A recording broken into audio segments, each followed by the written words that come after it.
찬송가 122장 찬송가 122장 찬송하시고 예배 시작하시도록 하겠습니다.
찬송하리로다. 주 이스라엘의 하나님이여, 그 백성을 돌보사 속량하시며 우리를 위하여 구원의 뿔을 그 종 다윗의 집에 일으키셨으니 이것은 주께서 예로부터 거룩한 선지자의 입으로 말씀하신 바와 같이 우리 원수에게서와 우리를 미워하는 모든 자의 소원에서 구원하시는 일이라. 아멘. 다 같이 자리에서 일어나셔서 찬송가 15장 찬송하시겠습니다.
되신 하나님 아버지를 내가 믿사오며 그의 아들 우리 주 예수 그리스도를 믿사오니 이는 성령으로 잉태하사 문경녀 마리아에게 나시고 본디오 빌라도에게 고난을 받으사 십자가에 못 박혀 죽으시고 장사한 지 사흘 만에 죽은 자 가운데서 다시 살아나시며 하늘에 오르사 전능하신 하나님 우편에 앉아 계시다가 그리로서 산자와 죽은 자를 심판하러 오시리라.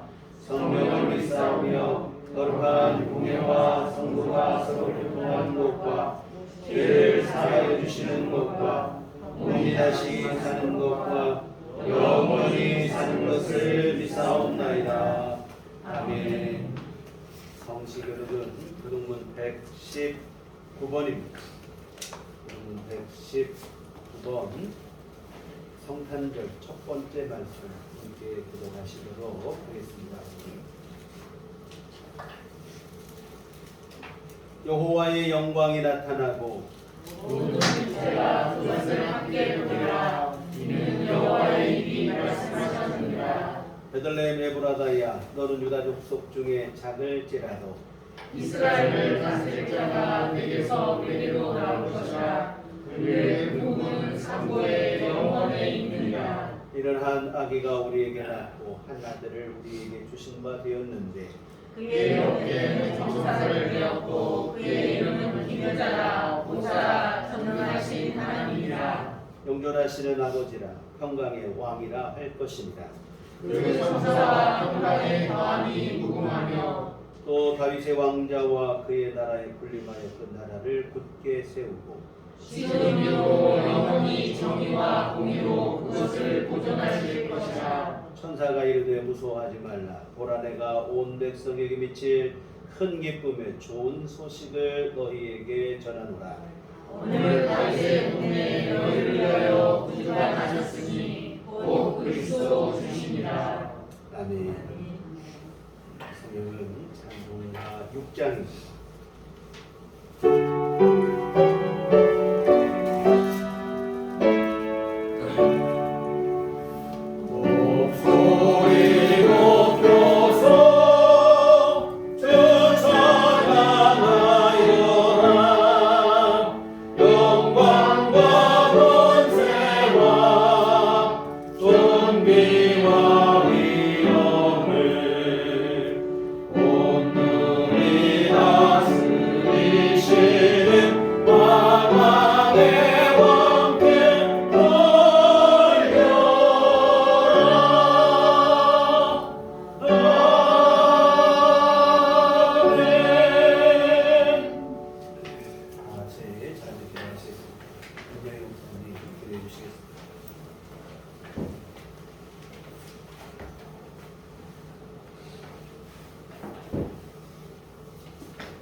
주께서 친히 징조를 너희에게 주실 것이라. 보라, 처녀가 잉태하여 아들을 낳을 것이요 그의 이름을 임마누엘이라 하리라. 임마누엘의 하나님, 낮고 낮은 베들레헴 말구유로 오신 예수 그리스도 주님을 기뻐 맞이합니다. 춥고 얼어붙은 계절, 삭막한 사회가 우리 주위를 엄습해 오지만 주님이 오심으로 희망을 바라보고 움츠렸던 어깨가 펴지며 따뜻한 온기를 느끼게 하심을 감사합니다. 아멘. 인간의 욕심과 이기로 인한 분란과 전쟁과 폭력, 세상의 혼돈과 아픔들이 난무하지만 평화의 왕으로 오신 주님이, 평강의 왕으로 오신 주님이 이 땅에 오신 목적을 세상 모든 인간들이 깨닫고 실천케 하셔서 모든 것 내려놓는 성탄절 되게 하여 주시옵소서. 평화의 왕으로 오신 주님, 성탄과 새해에는 전쟁의 공포와 두려움이 없어지는 시간이 되게 하여 주시옵소서. 아멘. 전쟁의 아픔 속에 있는 나라들은 평화의 주님이 오신 이날을 기억하게 하셔서 평화를 누리는 나라들이 되게 하여 주시옵소서. 평강의 주님, 성탄과 새해에는 평강의 왕으로 오신 주님으로 인해 기아와 질병으로 고통받는 이들이 없어지면 좋겠습니다. 강건하게 하시어서 걱정과 두려움이 사라지게 하여 주시옵소서. 희망의 주님, 성탄과 새해에는 목숨을 위협하는 테러와 서로를 불신케 하는 전염병, 또 미래를 위해 무책임한 환경오염, 고물가와 빈곤, 인플레이션의 위험으로 인한 경제의 어두운 그림자들, 또 여러가지 이유로 아픔을 가진 나라들과 생명들이 희망의 주님으로 오심을 기뻐할 줄 아는 믿음으로 내일이 있음에 감사하게 하여 주시옵소서. 용기로 빛을 향해 나아가게 하여 주시옵소서.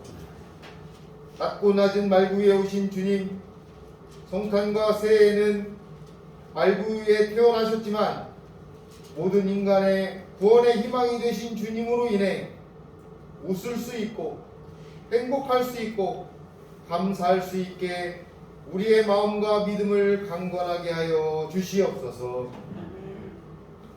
메시아로 오신 성탄, 우리들 교회 모든 구성원들의 마음속에도 찾아오셔서 희망이 되어주시며 치유가 되어주시며 오늘 하루 모든 것 내려놓으신 주님을 본받아 내 이웃과 형제들을 위해 내려놓을 수 있는 따뜻한 마음도 허락하여 주시옵소서. 한위에 세우신 목사님을 통하여 주시는 성탄의 메시지에 성령의 능력을 덧입혀 주시고 말씀에 은혜 받게 하셔서 그 말씀 붙잡고 살아갈 때 늘 승리하는 삶으로 인도하여 주시옵소서.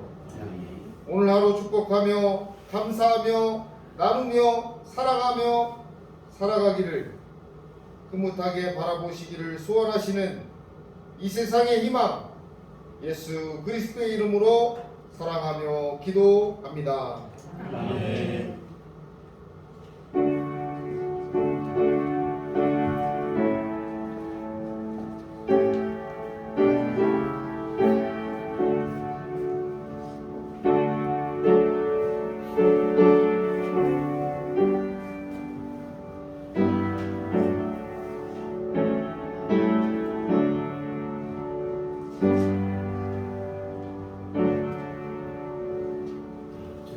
기도하시겠습니다. 하늘에 계신 우리 아버지여, 이름이 거룩히 여김을 받으시오며 나라 임하옵시며 뜻이 하늘에서 이룬 것 같이 땅에서도 이루어지이다. 오늘날 우리에게 용할 양식을 주옵시고 우리가 우리에게 죄 지은 자를 사하여 준 것 같이 우리의 죄를 사하여 주옵시고 우리를 시험에 들게 하지 마옵시고 다만 악에서 구하옵소서. 내게 나와 권세와 영광이 아버지께 영원히 있사옵나이다. 아멘. 이 시간 우리에게 주신 하나님 말씀은 신약성경 마태복음 1장 18절부터 25절까지 말씀 함께 보시도록 하겠습니다. 마태복음 1장 18절부터 25절까지 말씀 다 같이 한 목소리로 합독하시도록 하겠습니다. 예수 그리스도의 나심은 이러하니라. 그의 어머니 마리아가 요셉과 약혼하고 공부하기 전에 성령으로 잉태된 것이 나타났더니 그의 남편 요셉은 의로운 사람이라 그를 드러내지 아니하고 가만히 끊고자 하여 이 일을 생각할 때에 주의 사자가 현몽하여 이르되 다윗에게서 온 요셉아 내 아내 마리아 데려오기를 무서워하지 말라. 그에게 있는 자는 성령으로 되는 것이라. 아들을 낳으니 이름을 예수라 하라. 이는 그가 자기 백성을 그들의 죄에서 구원할 자이시니라 하니라. 이 모든 일이 된 것은 주께서 선지자로 하신 말씀을 이루려 하심이니 이르시되 보라 처녀가 잉태하여 아들을 낳을 것이요 그의 이름은 임마누엘이라 하라 하셨으니 이를 번역한즉 하나님이 우리와 함께 계시다 하리라. 요셉이 잠에서 깨어있다가 주의 사자의 분부대로 행하여 그의 아들을 데려왔으나 아들을 낳기까지 동침하지 아니하니 나음의 이름을 예수라 하니라. 아멘. 평강의 왕으로 오신 우리 주님의 은총과 평강이 교회 여러분과늘 함께 하시기를 기원합니다. 죄와 사망으로 신음하는 세상을 구원하시기 위해 주님께서 이 땅에 찾아오신 성탄절입니다.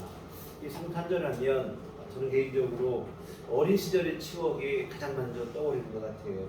저녁마다 고사리 손 호흡 불어가며 성탄절 발표회 때 할 찬양, 연극, 연습하러 다니던 그 일, 조금 더 커서 중고등부 시절에는 눈길을 빠져가며 가가호 성도님들의 가정을 새벽송 돌던 일, 이렇게 또 밤을 새고 나면 너무 피곤한 나머지 정작 성탄절 예배 시간에는 졸기만 했던 일들, 생각만으로도 절로 미소가 지어지는 아름답고 소중한 추억입니다. 그러나 지금은 아이들이 뭐 급감하고 설상가상으로 지금 이 시대에는 코로나의 장기화로 인해서 정말 이런 일들이 추억 속에 옛 이야기로 남고 말았습니다.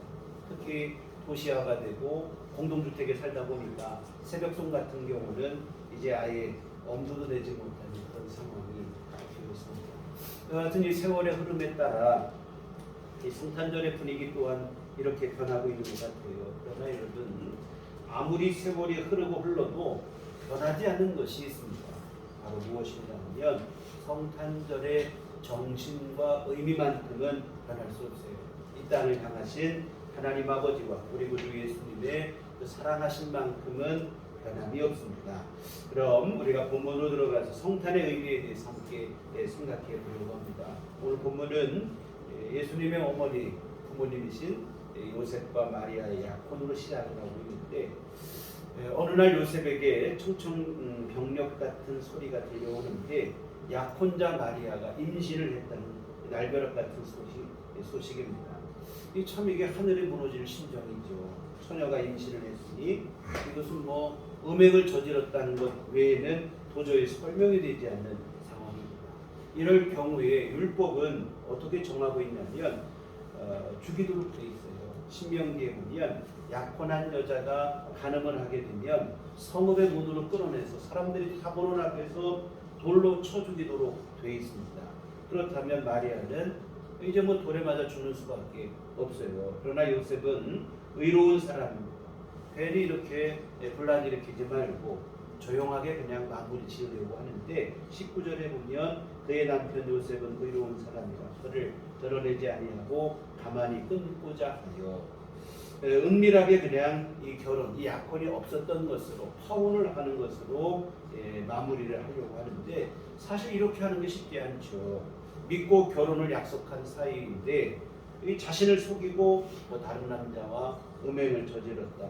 이 배신감이 클 수밖에 없죠. 사랑하고 믿었던 감정이 오히려 이제 분노와 증오로 바뀌는 것이 인지상정입니다. 근데 요셉은 또 마음이 넓은 사람이었어요. 그냥 조용히 덮고 넘어가려고 하는 것입니다. 이처럼 요셉이 그냥 이 모든 일을 조용하게 무마하려고 하는 중에 꿈의 천사가 나옵니다. 그리고는 하는 말을 하면 마리아의 임신은 우리가 생각하는 것처럼 음행이 아니라 이것은 성령으로 된 것이다. 20절에 보시면 이 일을 생각할 때 주의 사자가 현몽하여 이르되 다윗의 자손 요셉아 내 아내 마리아 데려오기를 무서워하지 말라. 그에게 잉태된 자는 성령으로 된 것이라. 성령으로 잉태되었으니 안심하고 마리아를 데려와 그와 혼인하라. 이런 말씀을 주시는 것입니다. 근데 요셉이 참 훌륭한 분이죠. 마리아와의 일을 조용히 끊고자 했던 것도 그렇고, 이 천사의 이 말을 듣고는 그 말을 믿음으로 수용하는 것도 볼 때 참 요셉이 인품도 훌륭하고 믿음도 훌륭한 사람입니다.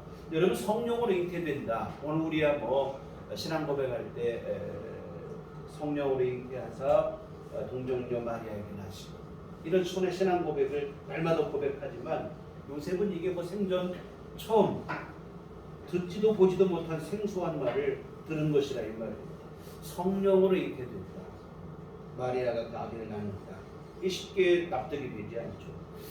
사실 지금 미국의 연합감리교회는 여러 가지 신학적 문제로 지금 분열하고 갈등하고 뭐 지금 그런 중에 있는데요.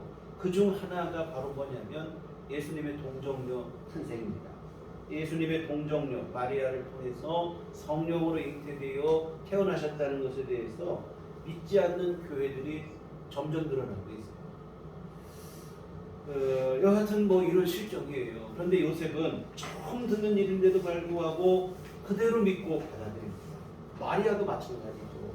남자를 알지 못하는 여자인데 게다가 약혼을 하였고 이제 결혼을 앞두고 있는데 갑자기 천사가 와서는 성령으로 잉태되어 아들을 낳을 것이다. 납득하기 어려운 말이죠. 설령 그것을 이해는 했다 할지라도 받아들이기가 여러분 얼마나 겁이 나는 일입니까? 자칫하면 죽는 일인데 겁이 나고 불편하고 부담스럽죠. 근데 마리아는 그대로 받아들이는데 누가복음 1장 38절에 보면 마리아가 가로되 주의 계집종이오니 말씀대로 내게 이루어지이다. 사실은 예수님의 부모님인 요셉도 그렇고 마리아도 그렇고 참 훌륭한 아주 성숙한 믿음의 소유자들입니다. 자신에게 희생이 되고 손해가 되고 위험이 된다 할지라도 그 위험 부담을 안고 믿는 거예요. 그냥 아이가 좋고 잘 되고 뭐 이렇게 믿는 게 아니고 믿음으로 말미암아 자신에게 위험 부담이 있지만 그 위험 부담을 떠안고 믿는 이 믿음의 사람들이다 이 말. 이런 믿음의 사람들을 통해서 하나님의 구원의 역사가 이 땅에 이루어진 줄 믿습니다. 물론 주님의 십자가, 이 땅에 오심과 십자가가 가장 위대한 희생이고 사랑이지만 이런 구원의 은혜가 이루어지고 전파되는 일에 사실은 믿음의 사람들의 희생과 헌신도 필수적이라 이 말입니다. 이와 같은 천사는 요셉에게 마리아가 성령으로 잉태되었으며 아들을 낳을 것이다. 그리고 마리아가 낳은 그 아들이 다름 아닌 구세주 메시아라는 거예요. 오랜 세월 동안 그렇게도 기다리고 대망하던 메시아라. 그리고 이제 앞으로 마리아가 아이를 낳고 또한 그 아이가 어떻게 되어지고 앞으로 되어질 일들에 대해서 요셉에게 자세히 설명을 해주는데 그 내용이 바로 오늘 부분 21절부터 24절까지 말씀인데 오늘은 이 말씀을 통해서 예수님의 탄생, 즉 성탄의 진정한 의미가 무엇인지 함께 은혜를 나누려고 합니다. 성탄의 첫 번째 진정한 의미는 뭐냐면 하나님이 우리와 함께 하시기 위해서 이 땅에 오신 것입니다. 23절 보면 보라 처녀가 잉태하여 아들을 낳을 것이요 그의 이름은 임마누엘이라 하리라 하셨으니 이를 번역하는즉 하나님이 우리와 함께 계시다 하리라. 임마누엘 예수님의 또 다른 이름입니다. 그 뜻은 하나님이 우리와 함께 계시다. 예수님의 탄생이 사실은 하나님의 함께 하심을 우리에게 보여주는 가장 확실한 증거인 줄 믿습니다. 하나님은 우리와 함께 하시기 위해서 친히 육신을 입고 이 땅에 찾아오셨습니다. 여러분 성경에 보시면 하나님은 우리와 함께 하시길 기뻐하셨어요. 그래서 구약에서는 하나님이 직접 말씀하시기도 하시고 선지자를 통해서 말씀하시기도 하시고 그러나 이것으로 만족하지 아니하시고 하나님은 진짜 함께 하시려고 성탄을 통해서 직접 사람의 몸을 입고 우리 가운데 찾아오셨습니다. 그리고 주님은 십자가 지시기 전날 뭐라고 하시냐면 주님이 떠나가지만 걱정하지 말라는 거예요. 우리에게 성령을 보내주시겠다는 겁니다. 우리를 고아처럼 내버려 두지 아니하시고 성령으로 함께 하셔서 우리를 도우시고 인도하시고 보호하시겠다. 이와 같은 하나님은 이처럼 언제나 우리와 함께 하셨고 또한 함께 하시는 이 일을 기뻐하셨습니다. 사랑하는 성도 여러분, 하나님이 여러분과 함께 계시되 영원히 함께 계십니다. 세상 끝날까지 함께 하시겠다고 약속을 하셨고 뿐만 아니라 우리와 영원토록 함께 하시기 위해서 우리를 천국을 예비하시고 우리를 천국으로 인도하시고 거기서 영원히 우리와 함께 하십니다. 이 얼마나 감사한 일인지 몰라요. 이보다 더 영광스러운 일이 없습니다. 그 귀하신 하나님이 사실은 낮고 천하고 비천한 우리를 함께 하시기를 기뻐하신다. 여러분 이게 얼마나 큰 은혜인지 모릅니다. 영국 왕실의 대관식이 거행된 웨스트민스터 사원에는 우리 감리교를 만드신 요한 웨슬리 목사님의 기념비가 세워져 있는 그 기념비에 웨슬리 목사님이 남기신 3가지 명언이 기록되어 있다고 합니다. 하나는 세계는 나의 교구다. 모든 세계가 내 선교지다 이런 얘기를. 두 번째는 또 하나는 하나님은 그의 일꾼들을 땅에 매장하신다. 하지만 그의 일을 계속하신다. 하나님의 일꾼들이 태어나서 충고하긴 하지만 하나님의 일은 끊임이 없다는 얘기죠. 그런데 이 두 명언 위에 첫 번째로 새겨진 명언이 있는데 웨슬리 목사님께서 임종하시기 직전에 하신 말씀인데 그 말이 뭐냐면 무엇보다 가장 좋은 것은 하나님이 우리와 함께 계신다는 것이다. 이 웨슬리 목사님께서 임종하시기 직전까지 평생을 신앙생활하며 깨달은 게 뭐냐면 가장 좋은 게 뭐냐? 하나님이 함께 계신다는 것이다. 그렇습니다. 우리가 누리는 가장 큰 은혜와 복은 다른 무엇이 아니에요. 하나님이 우리와 함께 하신다고 하는 사실입니다.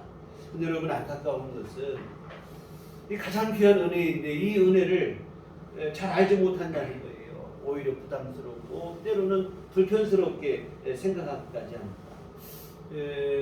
크리스마스 새벽송, 사실 아까 앞에도 말씀드렸는데 새벽송이 예수님 탄생하신 얼마나 기쁜 소식을 알려주는 찬송입니까만 지금은 그 찬송이 소음으로 취급을 받는 시대가 됐는데 비슷한 현상이 벌어져요. 함께 하시겠다는 은혜를 가장 귀한 복인데 불편스럽게 생각하는 거예요. 하나님은 그냥 함께 하실 생각은 하지 마시고 우리가 필요할 때마다 와서 도와주고 빨리 빠져주시면 좋다. 이런 생각을 갖는 거예요. 도우시고 은혜 베푸시고 여기는 좋은데 딱 거기까지만 하시고 그 이상 참견하시고 함께 하시고 이건 좀 불편스럽다. 곤란하다는 거예요. 근데 여러분 이게 얼마나 어리석고 배은망덕한 생각입니까? 우리와 함께 하시기 위한 우리 주님의 희생을 모르는 거예요. 여러분 하나님이 사람이 되시고 우리와 함께 하신다는 게 보통 희생이 아닙니다. 우리와 함께 하시려고 하나님이신 예수님께서 사람의 몸을 입고 이 땅에 찾아오셨어요. 여러분 연말이 되면 이 정치인들이 서민 행보한다고 그냥 사람들 쭉 이끌고 기자들 끌고 다니면 사진 찍어요. 전통시장 가가지고 국밥 한 그릇 말아먹고 사진 몇 장 찍고 이게 전부입니다. 서민들과 함께하는 것, 함께는 그만두고 서민들의 삶이 얼마나 팍팍하고 어려운지 이해조차도 못하는 사람들입니다. 그런데 여러분 우리 하나님은 더 높으시고 위대하시고 완전하신 하나님이신데 우리와 함께 하시겠다. 친히 사람이 되셨습니다. 모든 사람과 함께 하시기 위해서 가장 낮은 곳 마다하지 아니하고 찾아오셨습니다. 만물보다 심히 부패한 게 사람의 마음이라고 그랬어요. 세상에 더럽고 더러운 거 많이 있다고 하지만 가장 더러운 게 사람의 마음이라는 게 성경의 말씀이에요. 그래서 우리 마음속 안에 성령으로 찾아오셔서 함께 하시는 줄 믿습니다. 이게 얼마나 큰 희생인지 몰라요. 여러분 우리가 좀 더럽고 지저분한데 한번 들어가 보세요. 잠시도 못 버텨요. 요즘 너무 좀 깔끔하게 살잖아요. 더러운데 좀 냄새 나는데 잠시도 못 앉아 있어요. 근데 여러분 주님은 세상 만물보다 더 더러운 우리의 심령 안에 성령으로 오셔서 영원토록 내주하시겠다고 하십니다. 희생이죠. 근데 이런 주님의 함께 하심의 은혜를 우리가 부담스럽다, 불편스럽다 이렇게 여기는데 이거 말도 안 되는 배은망덕입니다. 여러분 주님의 함께 하심은 부담스러운 일이 아닙니다. 우리에게 더 없는 은총이고 복인 줄 믿으시기를 부탁을 드립니다. 여러분 세상을 살다 보면 힘들고 어려운 상황, 고난과 시련을 만나기 마련입니다. 근데 여러분 그때 우리 고난도 힘들고 시련도 힘들고 우리가 만나는 상황도 우리를 힘들게 하지만 우리를 더 힘들게 하는 게 뭐냐면 그런 상황에서 그런 처지에서 주변을 아무리 돌아봐도 내 형편과 사정을 공감해 줄 사람이 없다는 것이 우리를 더 힘들게 만들어요. 정말 그때 더 힘들고 어려운. 근데 여러분 그 순간에도 하나님이 우리와 함께 하시고 나를 세상 한복판에 내던지고 외면하시는 게 아니라 하나님께서 나와 함께 하시고 나를 지키시고 보호하시고 인도하신다고 하는 사실입니다. 그러면 여러분 이것이 불편한 일입니까? 부담스러운 일일까요? 그렇지 않습니다. 아까 웨슬리 목사님이 말씀하신 것처럼 무엇보다 좋은 것은 하나님이 함께 계시다는 것입니다. 하나님 우리와 함께 하시다는 것이 가장 감사한 일이고 가장 복된 일이고 우리에게 무엇보다도 은혜가 되는 일이라는 사실을 굳게 믿으시며 주님의 함께 하심을 감사하시고 늘 주님과 동행하시기를 힘쓰시는 우리들 교회 온 교회 되시기를 부탁을 드립니다. 반면에 주님의 함께 하심을 부담스럽게 생각하는 사람도 있지만 반면에 믿지 못하는 경우들도 있어요. 주님이 함께 하시는 건 좋다 이거예요. 그런데 나 같은 사람까지도 나같이 연약하고 부족하고 가진 거 없는 사람에게까지도 하나님이 함께 하시겠는가 이런 의구심을 갖는 거예요. 지존하시고 위대하신 하나님이 얼마나 할 일도 많고 바쁘신데 나같이 연약하고 미약한 사람에게까지 관심을 가지시겠는가. 물론 여러분 세상의 분위기로 보면 그런 생각을 갖는 게 무리가 아니죠. 세상은 여러분 작고 연약하고 미약하다는 이유로 무시를 하고 차별을 한다 이 말이에요. 그러나 여러분 잊지 마실 것은 뭐냐면 하나님, 우리 하나님은 사람이 아니라 이 말입니다. 사람이라면 그렇게 할 수 있겠으나 하나님은 사람이 아니라 이 말입니다. 오히려 연약하기 때문에 더 긍휼히 여기시고 더 자비를 베푸시는 좋으신 아버지라는 사실을 잊지 마시기를 부탁을 드립니다. 마태복음 12장 20절에 보면 상한 갈대를 꺾지 아니하시며 꺼져가는 심지를 끄지 아니하시기를 심판하여 이길 때까지 하리니. 여러분 갈대 그리고 등잔의 심지 이거 얼마나 연약합니까? 갈대도 연약하고 심지도 연약합니다. 그런데 갈대와 심지 그 자체만으로도 이미 연약한데 이 갈대가 상하기까지 했어요. 그 심지가 불이 꺼져가기까지 하고 있다 이 말입니다. 연약한 중에도 연약한 것이 바로 뭐냐면 상한 갈대요 꺼져가는 심지라 이 말입니다. 그런데 우리 주님은 이처럼 지극히 연약한 존재마저도 외면하지 않습니다. 꺾지 않으십니다. 끄지 않으신다 이 말입니다. 언제까지? 심판하여 이길 때까지 하신다고 그랬어요. 죄와 사망의 권세인 사탄을 심판하고 승리하실 때까지 연약하고 부족하고 미약한 존재들이지만 그들을 긍휼과 자비로 지키시고 보호하시겠다고 하시는 게 바로 우리 주님이시라 이 말입니다. 연약하기 때문에 부족하기 때문에 주님이 나와 함께 하시지 않을 것이라고 하는 생각은 우리의 오해입니다. 우리 수준으로 하나님을 생각하기 때문에 빚어진 오해입니다. 주님의 여러분 이 땅에 오심을 생각해 보세요. 우리 주님은 사람들의 예상과 달리 마구간 구유에 오셨습니다. 가장 낮고 비천한 자리지만 마다하지 않으셨습니다. 주님 나심을 또한 여러분 축하한 사람들을 보세요. 가장 먼저 축하한 사람들은 양을 치던 목자들, 동방박사 세 사람. 우리는 동방의 위대한 박사들. 여러분 유대인들이 볼 때는 이방인에 불과하다 이거예요. 멸시 천대받던 사람들입니다. 여하튼 낮고 비천한 신분의 사람들이 뿐만 아니라 주님 이 땅에 계시는 동안에도 사람들로부터 무시당하고 차별받는 이들과 함께하기를 마다하지 않으셨습니다.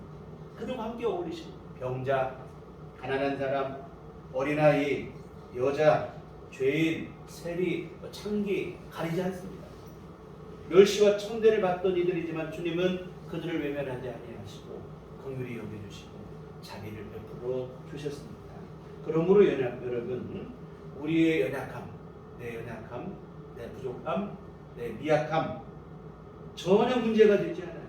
하나님께서 우리와 함께 하시는데 전혀 방해가 되지 않습니다. 다만 한 가지 하나님께서 우리와 함께 하시고자 하실 때 방해가 되는 게 한 가지 있는데 뭐냐면 교만이라 이 말입니다. 교만이 한 가지가 문제가 돼요. 스스로 대단한 줄 착각하는 것만이 하나님이 우리와 함께 하실 때 유일한 걸림돌이 됩니다. 사실 여러분 세상에 연약하지 않은 존재가 누가 있어요? 사실은 뭐 누구는 연약하다 생각하지만 누구는 대단한 생각하지만 하나님 보실 때 연약한 인생입니다. 다만 스스로 자기가 강하다고 착각을 할 따름인 거예요. 하나님의 은혜 아니어도 상관없다고 교만한 마음을 먹는 것, 이 교만한 마음, 이것이 바로 유일한 걸림돌입니다. 야고보 사도의 말씀처럼 하나님은 모든 이들과 함께하기 원하시지만 교만한 자는 물리치신다고 그랬어요. 하나님께서 함께하시는 게 아니라 그들은 오히려 하나님이 함께하려고 해도 하나님이 그들을 물리치시겠다. 그러나 여러분 겸손한 마음으로 주 앞에 나가기만 하면 연약한 것도 부족한 것도 미약한 것도 추한 것도 어느 것도 문제가 되지 않습니다. 야고보 4장 8절 하나님을 가까이 하라 그리하면 너희를 가까이 하시리라.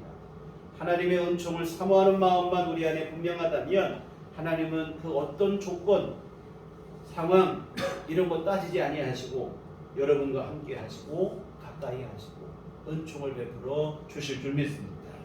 사랑하는 성도 여러분, 죄인에 불과한 인생들을 구원하시기 하늘 영광 기노하시고 육신을 입고 친히 이 땅에 찾아오신 우리 예수님이십니다. 그러니 절대로 우리를 무시하거나 차별하는 법이 없어요. 주님을 사모하는 마음만 여러분 안에 분명하시다면 반드시 우리와 함께 하시고 우리와 함께 하시기를 기뻐하시는 임마누엘의 주님이십니다. 그래서 우리 안에 주님이 우리와 함께 하시다, 하나님 우리와 함께 하신다는 임마누엘의 신앙이 분명했으면 좋겠습니다. 그래서 여러분 나는 혼자가 아닙니다. 혼자 버려지지 않습니다.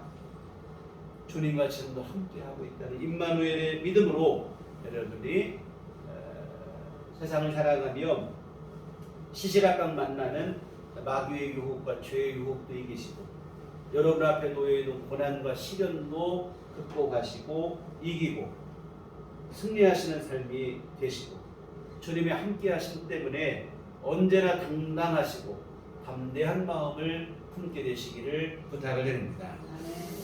다음으로 두 번째 우리 주님의 성탄의 의미는 뭐냐면 우리를 죄에서 구원하시기 위해서 예수님이 이 땅에 오셨습니다. 21절을 보시면 아들을 낳으리니 이름을 예수라 하라. 이는 그가 자기 백성을 그들의 죄에서 구원할 자이심이라 하니라. 예수라는 말은 헬라어 그리스 말이죠. 근데 이스라엘 히브리어 이스라엘 말로 하면 여호수아 예수와 이렇게 됩니다. 이는 하나님의 구원이시다라는 그러한 뜻인데 결국 예수라는 그 이름 안에 구원이라는 뜻이 내포되어 있습니다. 구원자, 예수님이라는 이름 바로 구원자라는 뜻입니다. 예수님이 이 땅에 오신 것은 바로 뭐냐면 우리를 죄에서 구원하시는 그 목적을 이루시기 위함입니다. 죄와 사망 가운데 있는 우리를 구원하시기 위해 예수님께서 이 땅에 찾아오셨는데 그런데 구원이라는 것은 다름 아닌 십자가 죽음을 의미합니다. 우리를 그냥 구원하시는 게 아니고 우리를 구원하시기 위해 주님이 치르셔야 될 대가, 희생이 있는데 바로 뭐냐면 십자가 죽으심이라 이 말입니다. 여하튼 우리 예수님은 십자가 죽음을 통해 우리를 죄와 사망에서 구원하시기 위해서 이 땅에 오셨습니다. 사랑하는 성도 여러분, 십자가 죽음을 위해 이 땅에 찾아오신 게 예수님이세요. 여러분 참 이게 얼마나 큰 희생인지 몰라요. 세상 누가 여러분 죽기를 각오하고 태어나겠습니까? 우리 예수님은 우리의 죄를 대신해 십자가에 죽는 것, 이 사명을 갖고 이 땅에 오신 것입니다. 우리에게는 뭐 더 말할 것 없이 감사한 일이고 다행스럽고 고마운 일이지만 사실 예수님에게는 이게 쉬운 일이 아니라 이 말이죠. 우리가 여러분 성탄절 그냥 아무 생각 없이 흥얼거리며 지내서는 안 되는 이유가 바로 여기에 있습니다. 태어난 모든 사람은 물론 죽기 마련입니다. 그러나 여러분 죽기 위해서 태어난 사람은 없잖아요. 죽는 것이 사명인 사람은 없다 이 말인데 근데 우리 예수님은 죽는 것 그것도 십자가에 죽는 것을 사명으로 갖고 이 땅에 오셨다 이 말입니다. 참 감사한 일이죠. 그 귀한 십자가 그 사랑 그 은혜를 베풀어 주시기 위해서 이 땅에 오신 성탄절입니다. 우리가 여러분 오늘 진심으로 그 은혜를 기억하시며 감사했으면 좋겠습니다. 그리고 그 감사한 마음을 우리 또한 예수님께서 십자가에서 보여주신 그 사랑과 용서를 우리 삶 속에서 실천할 수 있었으면 좋겠습니다. 예수님은 말씀하시기를 내가 너희를 사랑한 것 같이 너희도 서로 사랑하라. 그리고 너희가 서로 사랑하면 이로써 너희가 내 제자인 줄 알 것이라. 우리가 여러분 사랑을 실천할 때 내가 예수 믿는 사람입니다 라고 하는 증명이 되어지는 거예요. 그냥 나 크리스찬입니다, 나 성도입니다 한다고 해서 내가 예수님의 제자가 되는 게 아니고 우리가 서로 사랑을 함으로 사람들이 우리를 예수님의 제자, 예수 믿는 성도라는 것을 알게 될 것이라 이렇게 말씀을 했습니다.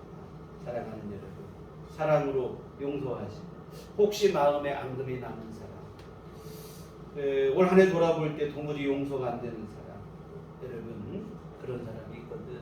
주님의 십자가 앞에 내려놓으시고 용서하시고 우리 안에 있는 미움과 증오의 마음을 내려놓으셨으면 좋겠습니다. 여러분 우리를 용서하시겠다고 예수님은 친히 이 땅에 찾아오셨습니다. 그리고 십자가에 죽기까지 하시면서 우리를 용서하셨습니다. 우리 한 해가 다 저물어 가는데 한 해가 다 저물어 가기 전에 우리가 용서할 사람은 용서하고 화해할 사람은 화해를 하고 내가 용서를 구해야 될 사람에게는 용서를 구하고 그렇게 됐으면 좋겠는데 이게 바로 성탄절의 의미고 이게 바로 예수 믿는 성도의 삶에 마땅한 친구가 되어질 것입니다.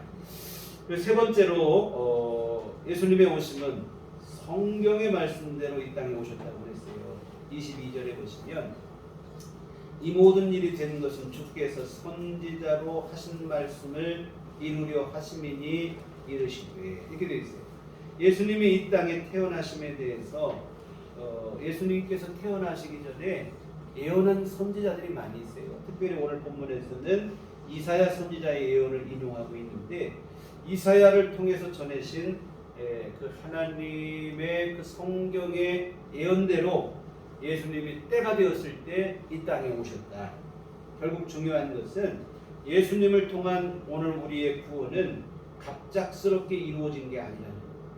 이사야 선지자는 예수님이 오시기 전 한 700년 전 인물이라 이 말입니다.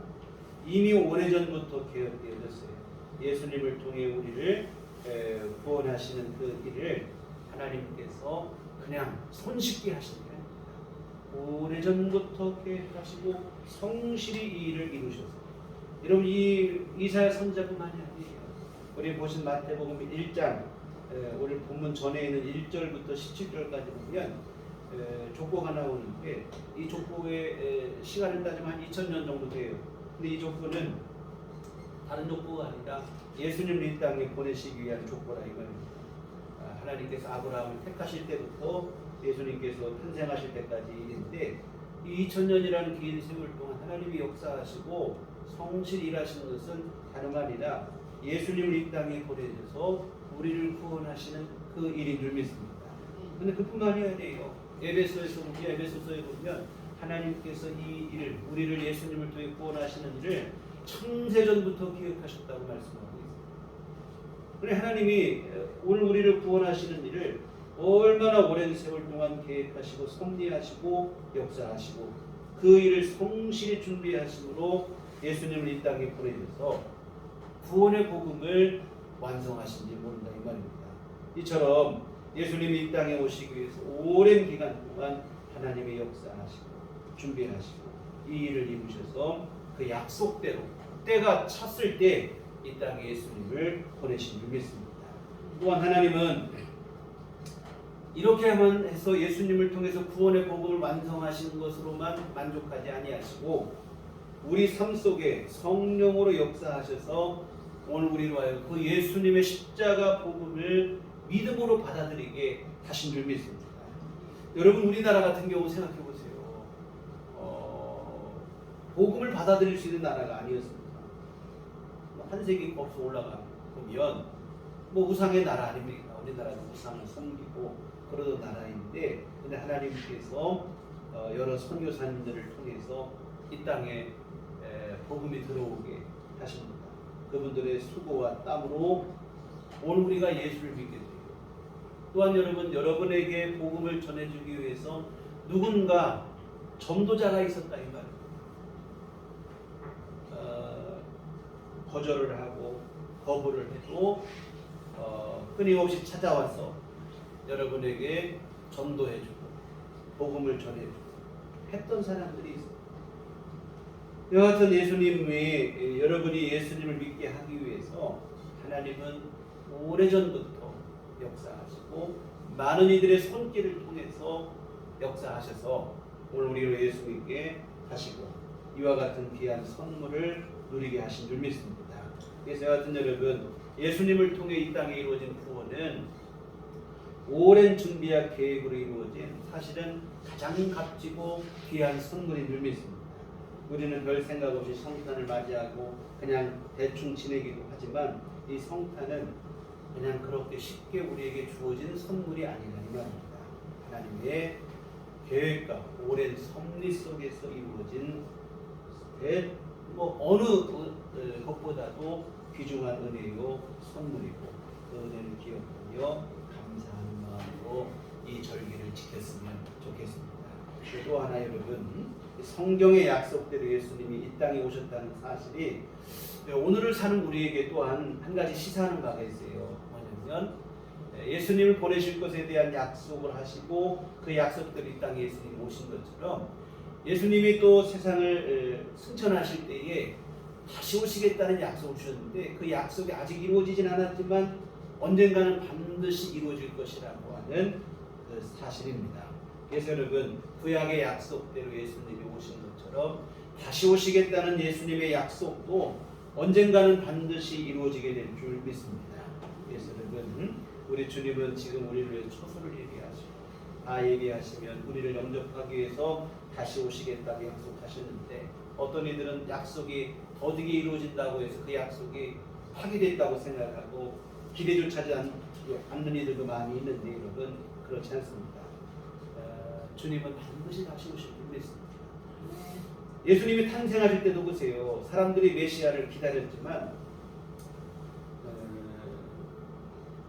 그 예수님을 영접한 사람은 불과 몇 사람 안 됐거든요. 이 주님의 재림도 혹시 그렇게 되는 것은 아닌지 모르겠는데요.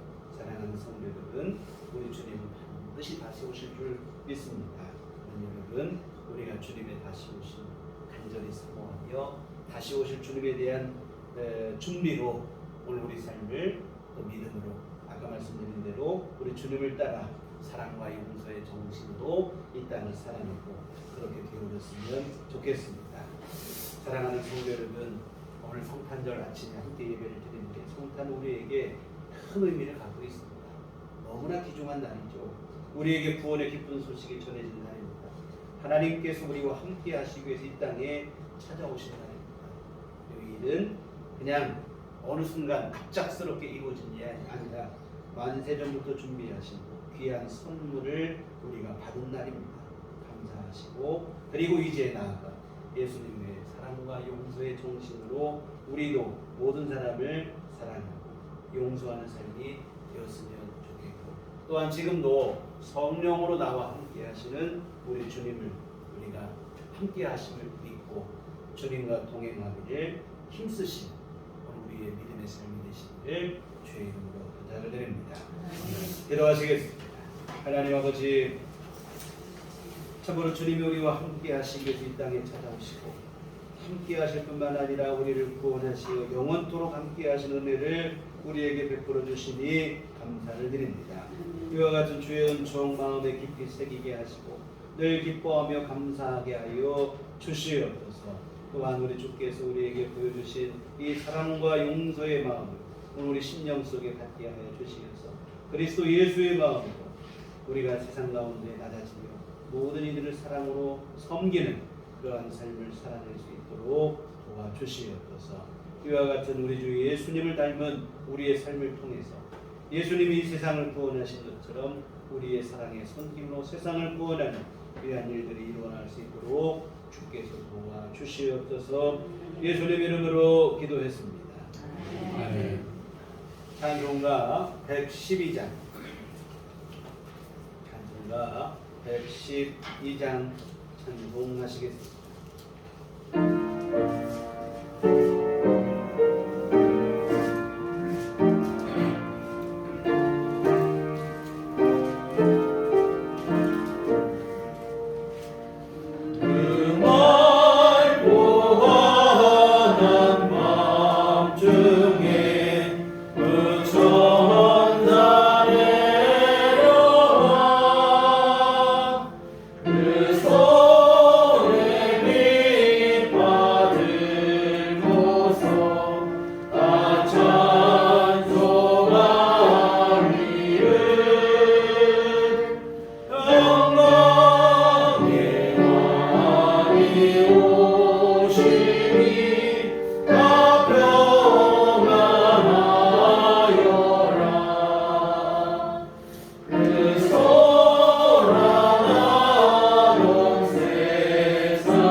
우리 주님의 탄생을 기뻐하며 감사합니다. 하나님 아버지, 우리 가운데 친히 또한 함께 하시며 우리 삶을 영원토록 함께 하시겠다 하시는 귀한 약속을 주시고 그 약속대로 성령을 우리와 함께 하시니 진심으로 감사를 드립니다. 귀하신 은혜 베푸시는 종 우리를 구원하신 놀라운 사랑 진심으로 감사하며 주 앞에 이 헌금을 드립니다. 하나님 기뻐받아 주시옵소서. 주님의 귀한 뜻 이루게 하여 주시옵소서. 그 아버지 하나님 정성껏 헌금을 드리고 몸과 마음과 시간을 바쳐 주님을 예배한 모든 심령들을 하나님 기뻐받아 주시옵소서. 한량없는 주의 은총 베풀어 주시옵시고 믿음 안에 승리하는 삶을 살아가게 하시고 언제나 우리 주님과 동행하는 믿음의 발걸음 될 수 있도록 굳게 붙잡아 주시옵소서. 우리 마음속에 언제나 함께 하시어 우리를 붙드시는 우리 주 예수님으로 인해 늘 담대하게 하시고 세상 가운데서 주님의 귀한 뜻을 이루며 살아가는 주님의 제자로서 합당한 삶을 살아갈 수 있도록 도와주시옵소서. 주님, 우리 언제나 우리 주 예수님의 귀한 향기를 이 땅에 바라는 삶을 살아가게 하시고 모든 이들에게 선한 영향력을 미치는 귀한 삶을 살아갈 수 있도록 주님 인도하시고 함께하여 주시옵소서. 때로 우리 연약하고 부족할 때 주여 우리를 긍휼히 여겨 주시옵시고 붙잡아 주시며 다시 일어서게 하여 주시옵시고 주님의 은혜를 붙잡을 수 있는 믿음을 또한 그 믿음의 끈을 놓지 않을 수 있도록 언제나 우리를 붙들어 주시옵소서. 주님, 또한 이 시간 주 앞에 간구하옵기는 우리 주님 앞에 늘 드리는 모든 기도 주 안에 응답되게 하여 주시어서 하나님의 선하신 인도와 받는 삶이 될 수 있도록 하나님 도우시고 함께하여 주시옵소서. 늘 주님 앞에 끊임없이 기도하게 하여 주시옵시고 하나님의 은총을 늘 간절히 사모하며 하나님 앞에 나아가 간구하는 믿음의 기도의 삶이 될 수 있도록 도와주시옵소서. 주님, 또한 우리에게 육신의 강건함도 허락하여 주시옵소서. 특별히 질병으로 고생하는 우리 성도님들 주께서 기억하여 주시옵시고 권능의 손길로 친히 붙들어 주시옵시며 모든 병만 물리쳐 주시옵시고 건강한 삶을 누릴 수 있도록 도와주시옵소서. 하나님 아버지, 이제 한 해가 지나가고 우리의 연수가 또 더해지는 그러한 시간이 되었지만 주님 인도하시고 붙들어 주시므로 우리 모두 건강하게 하시고 특별히 노년의 성도님들 건강을 주께서 붙들어 주시고 늘 세임 부어 주시어서 하나님의 은총과 도우심을 주어진 삶을 또한 주어진 우리의 생활들을 부담 없이 불편함 없이 능히 잘 감당해 나갈 수 있도록 주께서 세임을 허락하여 주시옵소서. 아버지 하나님, 또한 우리에게 아버지 하나님께서 필요한 모든 것들을 허락하여 주시옵소서. 경제적으로 힘든 시대가 되었으나 하나님 아버지께서 만나를 내려주시고 일용할 모든 것을 부어주심으로 주 안에서 우리 삶이 어려움 없게 하여 주시옵시고 필요한 모든 것 공급받아 주 안에서 우리 생활하기에 부족함이 없는 우리 삶이 될 수 있도록 도와주시옵시고 또한 아버지 하나님 이미 주신 것으로 만족할 수 있는 마음도 우리에게 권하여 허락하여 주시며 아버지 하나님의 귀하시는 종 앞에 늘 감사하며 살아갈 수 있도록 도와주시옵소서. 또한 우리 한 주간 살아가고 주 안에서 아버지 하나님 이 모든 일들을 감당할 때 믿음 안에서 모든 일을 이루게 하여 주시옵시고 주어진 삶을 성실히 살아내게 하여 주시옵소서. 예수님 이름으로 기도했습니다. 아멘. 네, 교회 소식 시간입니다. 우리 서로 인사할 때 메리 크리스마스. 메리 크리스마스. 성탄의 기쁨이 함께하는 삶이 되시기를 부탁을 드립니다. 네, 오늘은 우리가 성탄절. 우리가 성탄절이 평소에는 평일이 되는데 올해는 공교롭게 주일이가 마지막 주일이기도 하고 성탄절 예배기도 하는 일을 함께 드렸습니다. 다음 주는 신년 주일입니다. 그래서 사실 우리가 송보영 신예배를 12월 30일을 따로 안 드리고 1월 1일 신년 예배를 드렸는데 올해는 또 1월 1일 신년 예배가 또 첫 번째 주일과 또 이렇게 겹치게 돼서 주일 예배로 이렇게 신년 예배를 드리게 되는데 첫 단추를 잘 꿰는 게 참 중요합니다. 그래서 내년 한 해도 우리 믿음으로 우리 신앙을 완주하기 위해서 처음 시작점에 씁니다. 출발선에서 우리 시작을 잘 하셨으면 좋겠는데요. 방금 말씀드린 것처럼 우리가 몇 해 전부터 송구영 신예배 저녁에 따로 안 드리고 1월 1일 신년 예배를 드렸는데 또 올해도 주일과 겹쳐서 이렇게 신년 주일 예배를 드리고 송구영 신예배는 따로 없다는 것을 말씀드립니다. 교회 밖의 집회와 성경 참여를 권하시고 교회 중심으로 권하시는 생각을 해봤으면 좋겠습니다. 그리고 오늘은 교회에서 특별히 성탄절이라 함께 식사를 준비하려고 했는데 이 코로나 이후에 같이 식사하시는 게 다 이제는 부담스러우신 것 같아요. 그래서 조그만 선물을 하나 준비를 했습니다.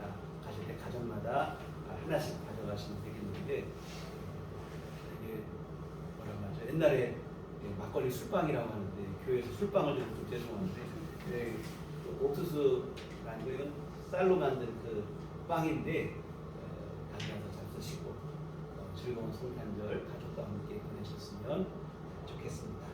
우리 다 같이 자리에 나셔서 서로를 축복하시며 평안을 너에게 주는 이렇게 찬양하시도록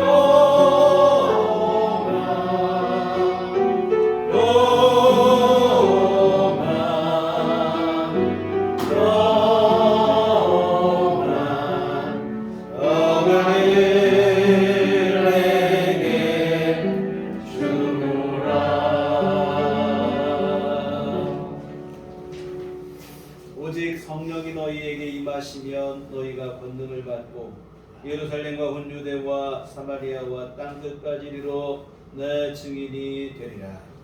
우리가 주의 증인이 되리라. 이제는 우리 주 예수 그리스도의 구속의 은혜와 하나님 아버지의 극진하신 사랑하심과 성령님의 위로 통역사 감화 감동 충만하심 우리 주님 오심을 기뻐하며 감사하며 함께 하시는 우리 주님과 늘 동행하는 삶을 살기를 소원하고 다짐하는 주의 모든 자녀들의 심령 위에 지금부터 영원토록 함께 계시기를 간절히 축원하옵나이다. 아멘.